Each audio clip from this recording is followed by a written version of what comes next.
I would like to mention two more points about the autologous antigens. Those are self antigens. I'd mentioned that our body develops tolerance, and these antigens are available in abundance in the body. T cells and B cells will learn to develop tolerance to them as they emerge in our body, because all these antigens, autologous antigens, are presented by class 1 MHC on our nucleated cells. So all our immune cells are tolerant to these autologous antigens. But there are certain antigens, autologous antigens, which are not exposed to the immune cells since their origin. They are hidden antigens. Like, for example, the antigens that develop in the brain or in the central nervous system, they are never exposed to the immune cells. One, the blood-brain barrier does not allow any immune cell to pass through the blood-brain barrier. Second, no antibodies cross blood-brain barrier. So therefore, some of the antigens that develop in the central nervous system are always hidden. Like that, there is an antigen in our heart, which is called as cardiolipin. Cardiolipin. And this antigen is never exposed to the immune cells. Even though the blood passes through the heart, and heart is the pumping organ of the blood, this antigen is not exposed to any immune cells. But when a person suffers from myocardial infarction, which is a kind of damage to the cardiac muscle, at that time, these cardiolipins are exposed to the immune cells. The person who suffers from myocardial infarction may have secondary attack by his own immune cells, and the heart muscles may get damaged due to the action of the immune cells, which will develop antibody against this cardiolipin, which was never exposed to these immune cells in their lifetime. So that is what happens. Once in a while, such accidents could take place. Same way, when a person suffers from head injury, that is, there is bleeding in the brain region, and if the bleeding takes place in the brain region, the central nervous system antigens get exposed to the blood, which were never exposed to the blood any time when they were developed. At that time, the brain may suffer the immune attack, autoimmune attack, after the recovery of the patient from the central nervous system damage. Okay, that is the brain injury due to accident. So these are exceptional cases. Some antigens are hidden, not exposed to the immune system, and but occasionally if these antigens get exposed, our immune system recognizes them as foreign antigens because they were never tolerant to those antigens.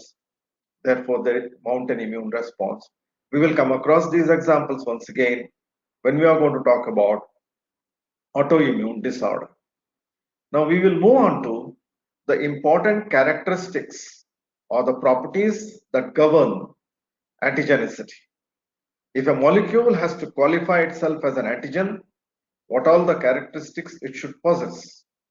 One, most important, the molecule should be non-self. It should not belong to you. It should be belonging to somebody else of the same species, or it should be of the environmental origin.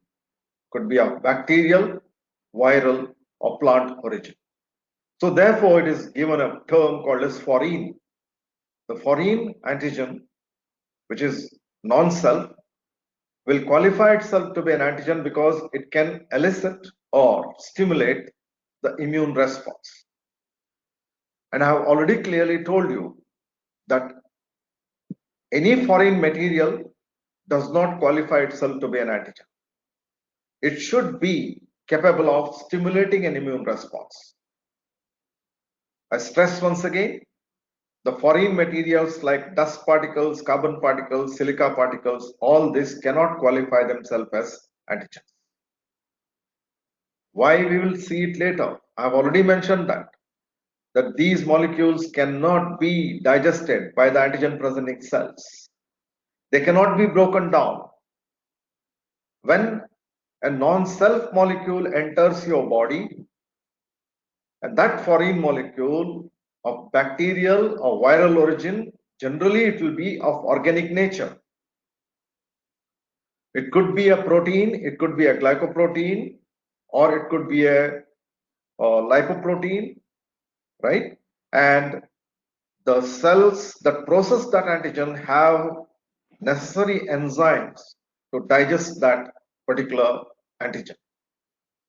And after processing that antigen, the cells which process that antigen going to present that antigen to the immune cells, that is T and B lymphocytes. The foreign antigen should be processed in the body, that is by the immune cells, and presented to the T and B lymphocytes, and it should be of non-self origin. But self origin antigens, that is your own antigens, will never be presented to the immune cells. Of course, they are going to be broken down by the scavenger cells, that is macrophages. When the cells die, those are scavenged, processed, and those proteins and carbohydrates and lipids are recycled back for reconstruction of another new molecule, but they are never presented to the immune cells. Okay, so non-self or foreign origin, but that molecule should be capable of stimulating an immune response, and it should be processed by the antigen presenting cells. Then another important characteristic, that is molecular weight. Is molecular weight of a molecule that enters the body of non-self origin important to be an antigen? Formerly, it was thought that the antigen that qualifies as an immunogen or stimulates immunity should have a minimum molecular weight of about 10,000, but it is not true. From the two examples that were discovered, that is from the insulin and glucagon, before 1985, before genetic engineering technique came in the market, the insulin that used to be given for the diabetic patients to control their diabetes was of the pig origin, that is called as porcine insulin, or it is cow origin, bovine. Bovine or porcine insulin is to be given to human beings to control diabetes. And both these insulins perform the same function as human insulin, but both of them have two different amino acids in their protein chain. Function may be same, but they have two different amino acids. And these two different amino acids were immunodominant. We'll talk about them little later. Because of their immunodominant nature or antigenic epitopic nature, they would stimulate antibody production in the person who used to be treated by bovine or porcine insulin, and over the course of time the person used to develop antibodies against these insulin or glucagon which used to be administered. Insulin is approximately about 5,500 in molecular weight, and glucagon is about 4,500 in molecular weight. See, the concept which they had thought that antigen should be of 10,000 molecular weight is completely ruled out by these two molecules, which are having molecular weight of 4,500 and 5,500. Still, they qualify themselves to be antigen. So, most important thing is, of course, there is a necessity of molecular weight, but one cannot be rigid about the molecular weight.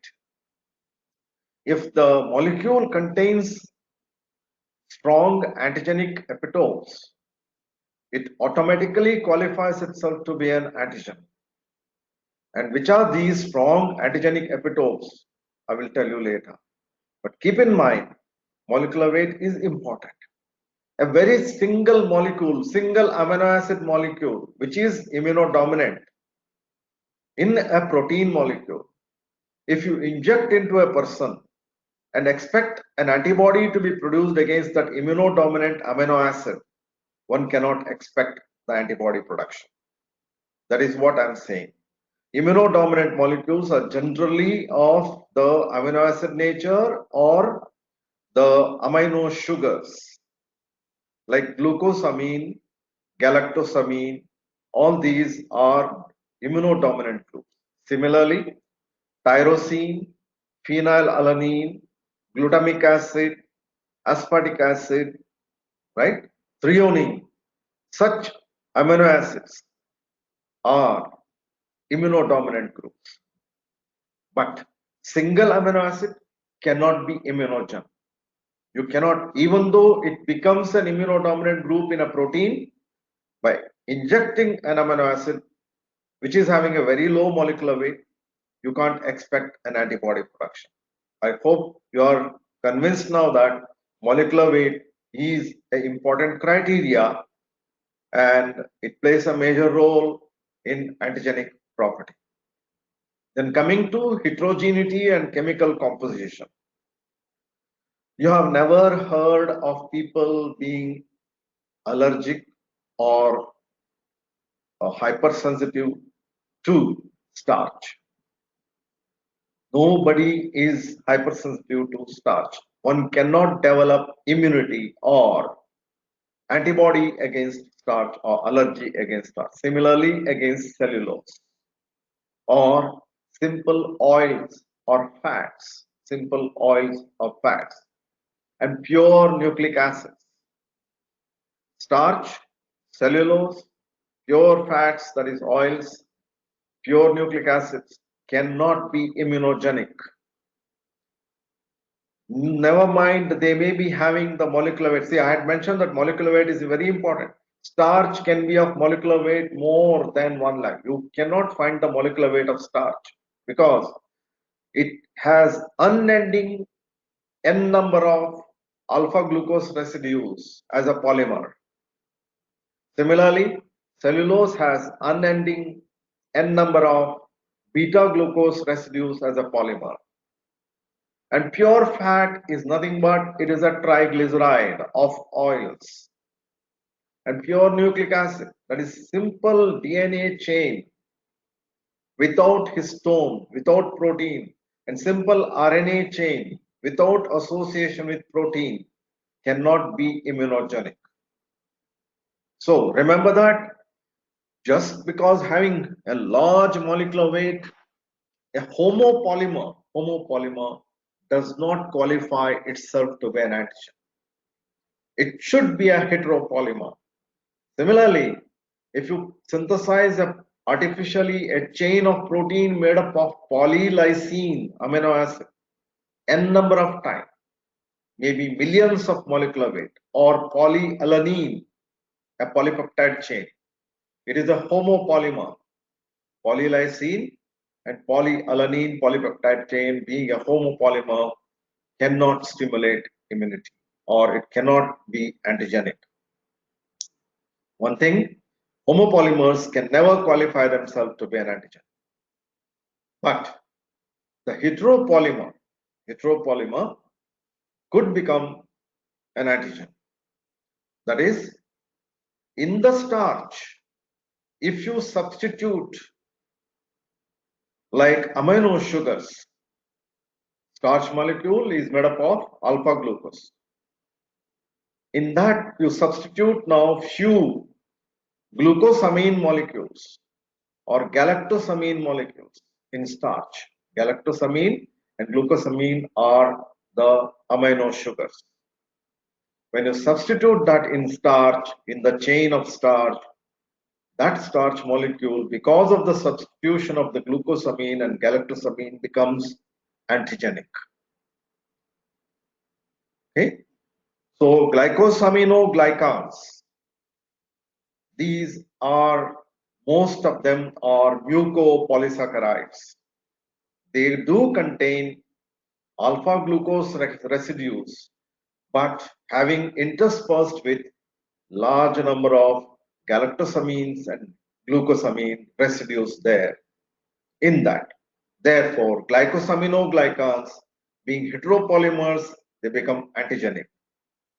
Same way, the protein molecule in conjugation with a pure polysaccharide, it will be a glycoprotein.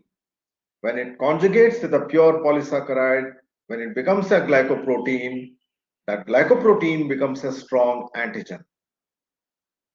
So polylysine substituted with glucosamine or galactosamine in between or side chain linkage to the polylysine. Polylysine is a homopolymer, and I will substitute few side chain linkages with glucosamine or galactosamine to it. It becomes a glycoprotein, and that glycoprotein becomes a strong antigen. Similarly, lipoproteins, lipid, I said pure lipid cannot be antigenic. Even simple phospholipid cannot be antigenic.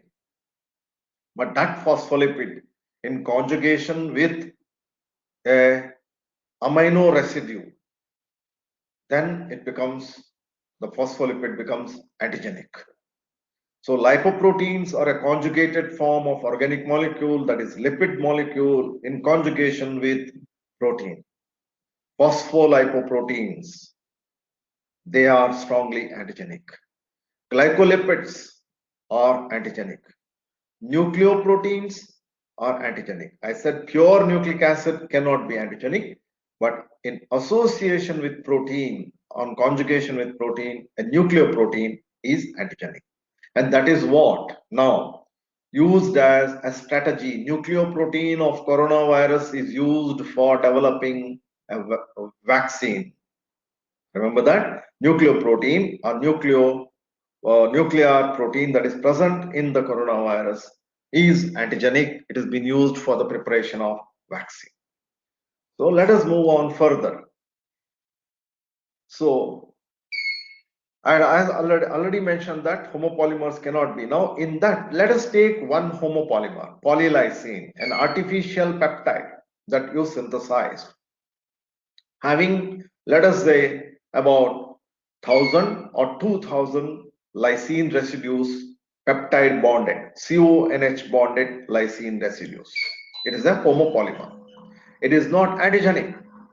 Now in that I am going to substitute, I had mentioned that either glutamic acid or glucosamine, okay, glutamic acid or glucosamine in between the protein residue, somewhere in the side chain linkage, I will link the glutamic acid or glucosamine.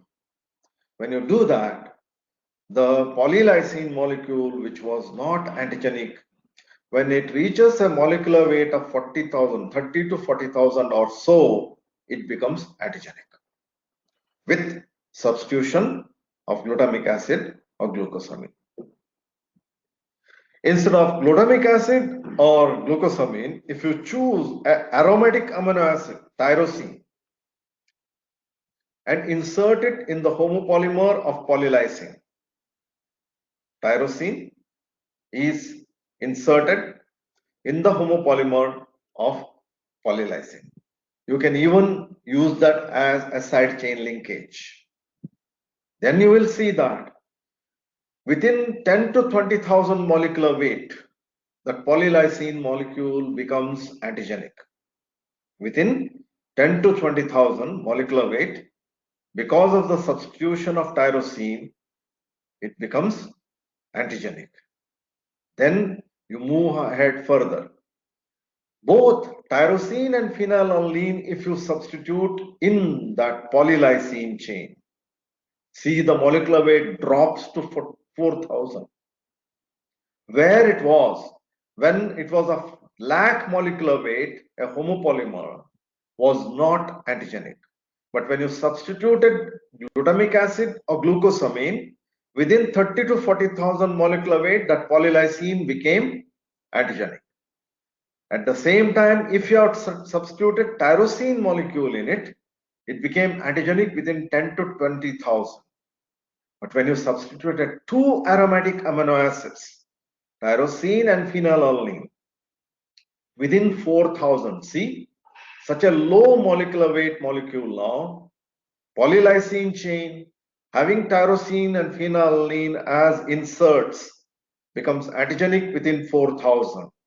So that clearly proves that a molecule with strong antigenic domains or strong antigenic determinants with minimum molecular weight, it becomes antigenic.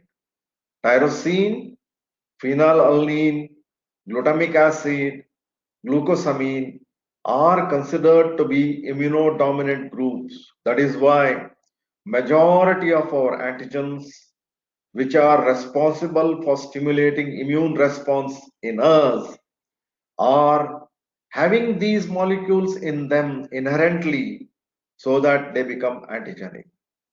If they do not have these molecules, okay, if they do not have these molecules, they may have some other molecules and remain as weak antigens. And in such a condition, if you provide them with these molecules as side chain linkage, like tyrosine, phenylalanine, or glutamic acid or glucosamine as a side chain linkage, you can make them antigenic.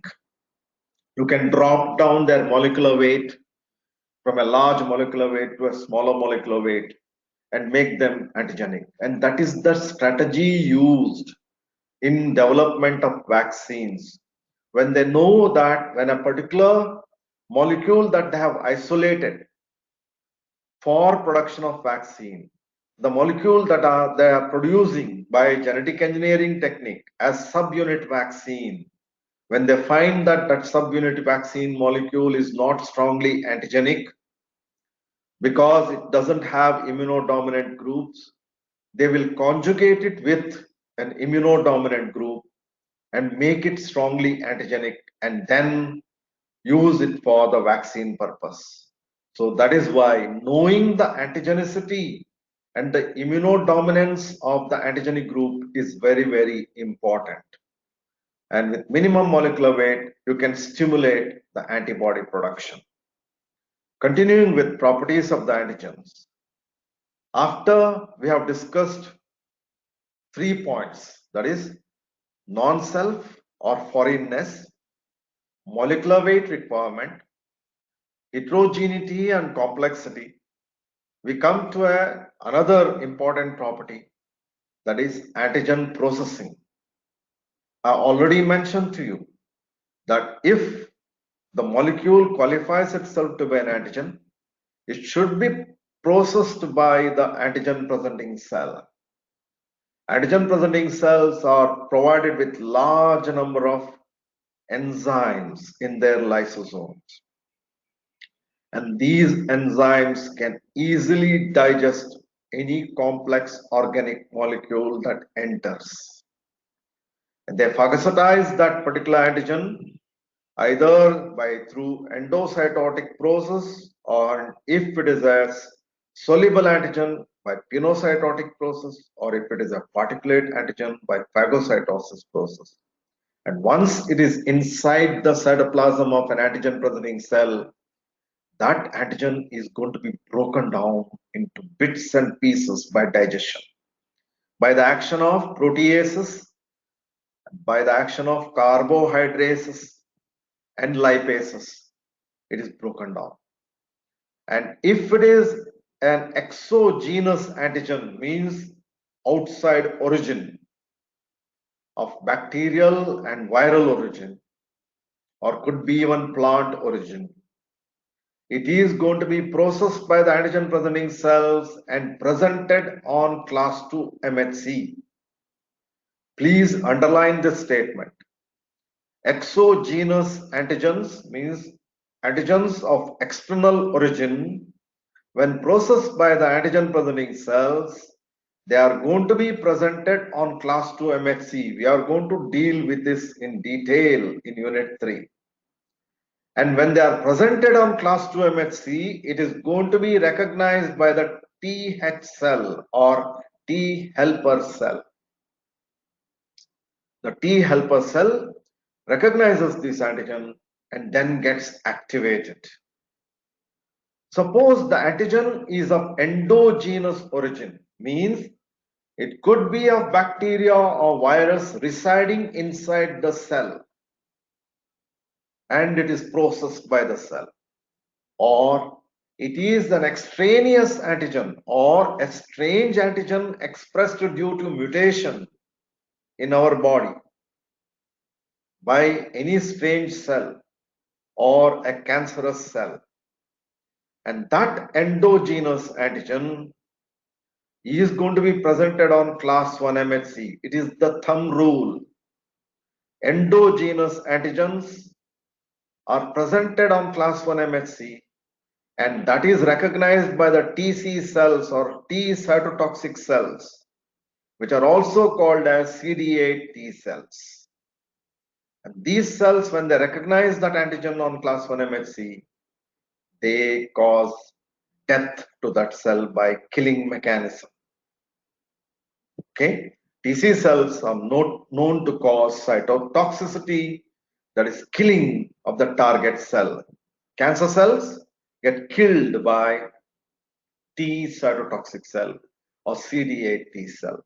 That is why whenever there is cancer that arises in the body, that is solid tumors of any tissue origin, that tumor area will be infiltrated or invaded by large number of TC cells and they are called as tumor infiltrating lymphocytes.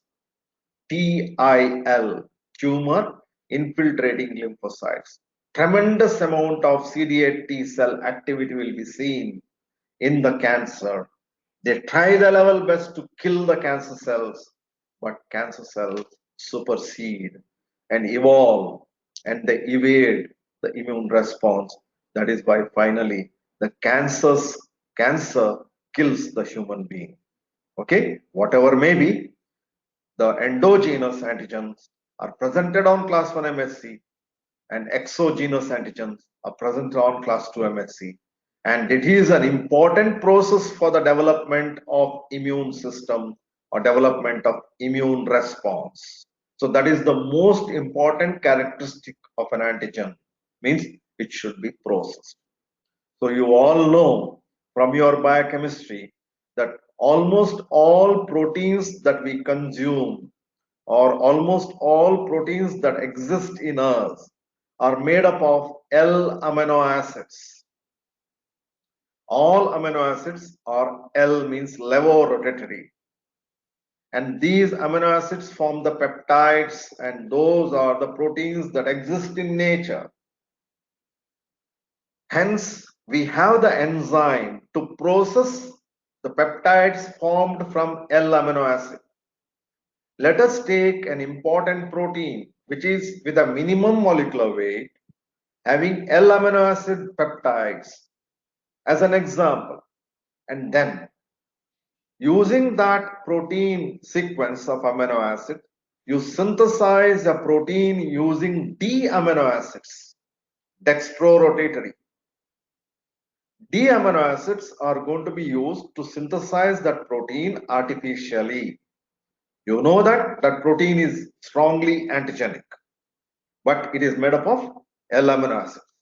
Now you replace that protein with D amino acids synthesized in the same manner and the protein of the same molecular weight you prepare with D amino acid. And then now you expect that D amino acid protein to be processed by APC, antigen presenting cells. First of all, antigen presenting cells may fail to recognize it because we do not have receptors on our cell to recognize proteins made up of D amino acids, because those receptors that are there on our cells, if they are glycoprotein receptors, they also contain L amino acids. Fine. If the receptor does not recognize it, it is not going to be endocytosed, nor it is going to be phagocytosed or pinocytosed. So, antigen presenting cell will fail to take it in and process it. Fine. You can go little bit further ahead.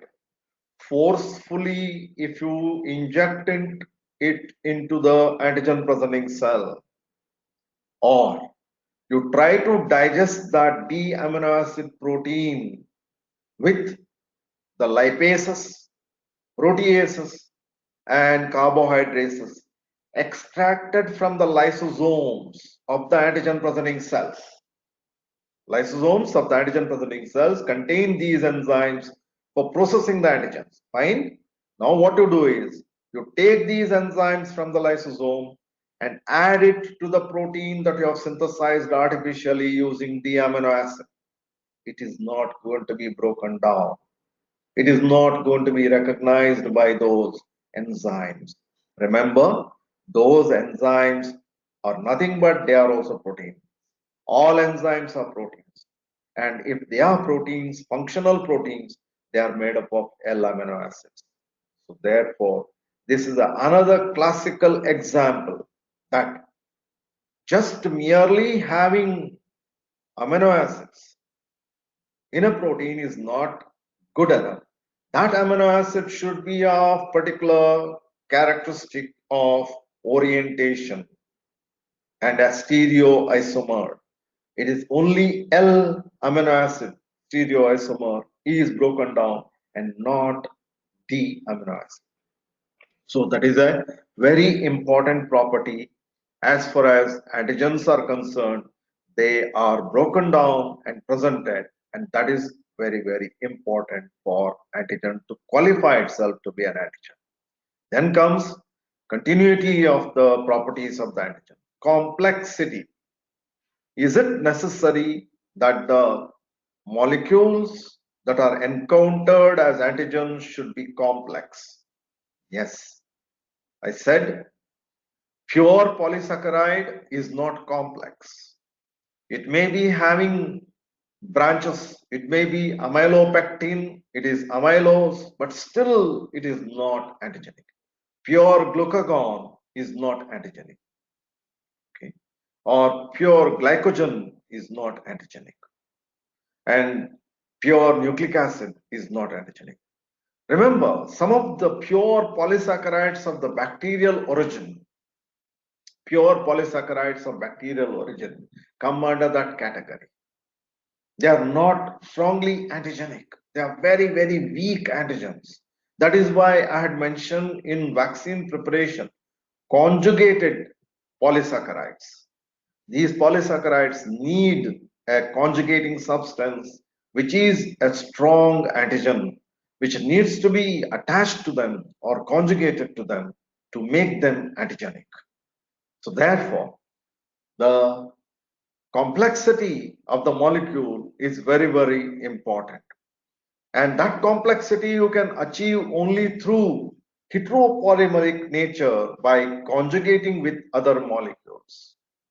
And that is achieved artificially in the laboratory condition.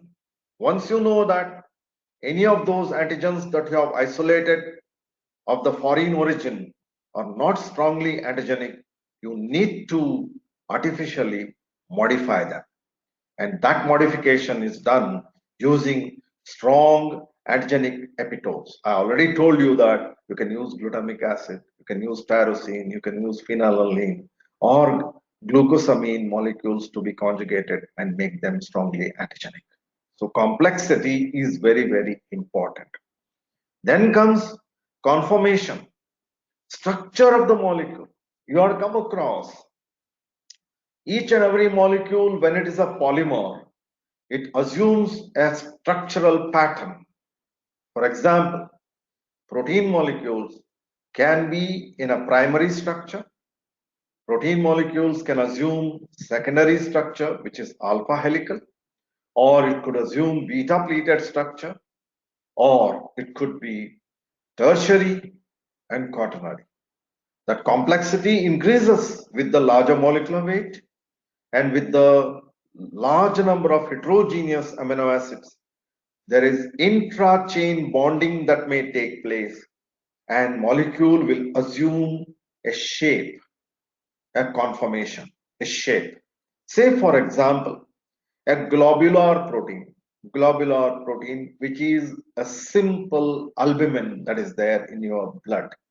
Albumin maintains viscosity in your blood. Thickness of the blood is determined by the albumin content.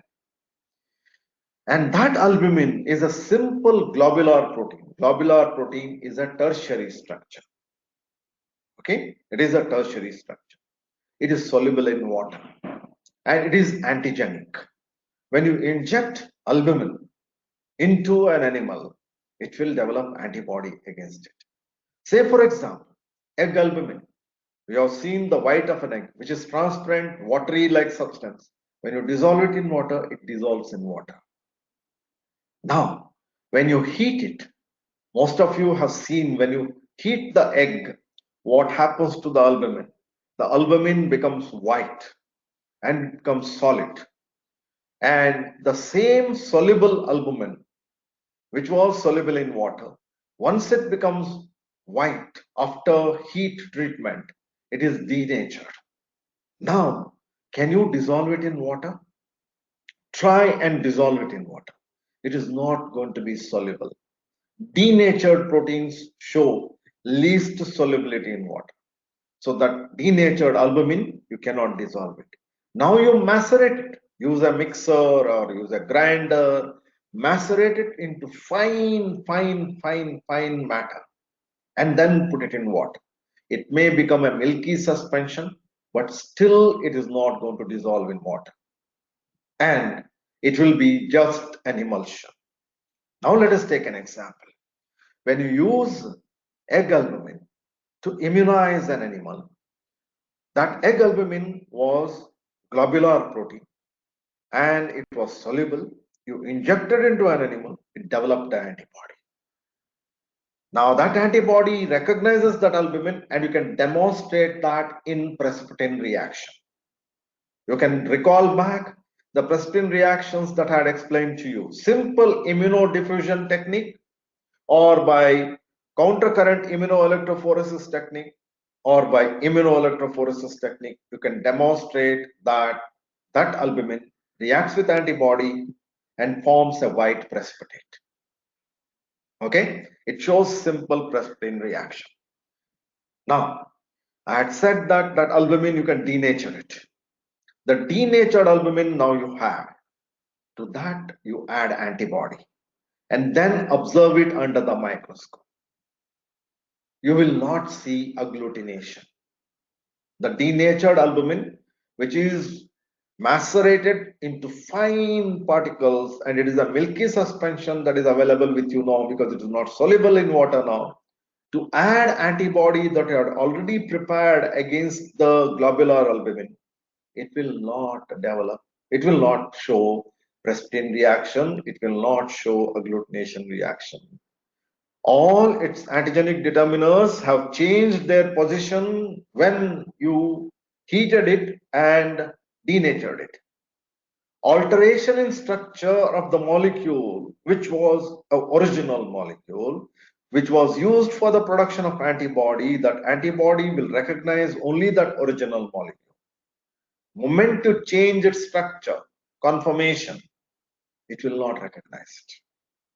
So that is very important. Therefore, in the antigen preparation, when you use those antigens for the vaccine preparation, you must take care that whenever you are subjecting that antigen molecule for some chemical processes or for some processes of making that antigen to be used for the immunogenic process, it should not lose its structure, it should not lose its conformation.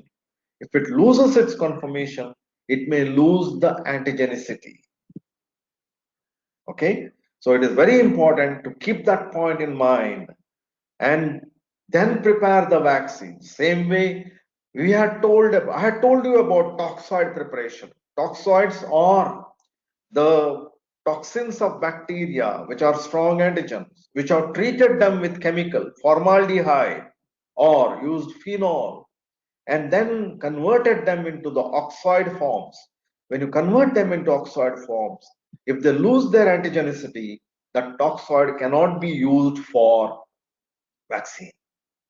Therefore, that property you have to take care and see that it doesn't lose its original property and retains the antigenicity of the same potency as original compound or original molecule and serves the purpose of preparation of vaccine or serves the purpose of immunization schedule.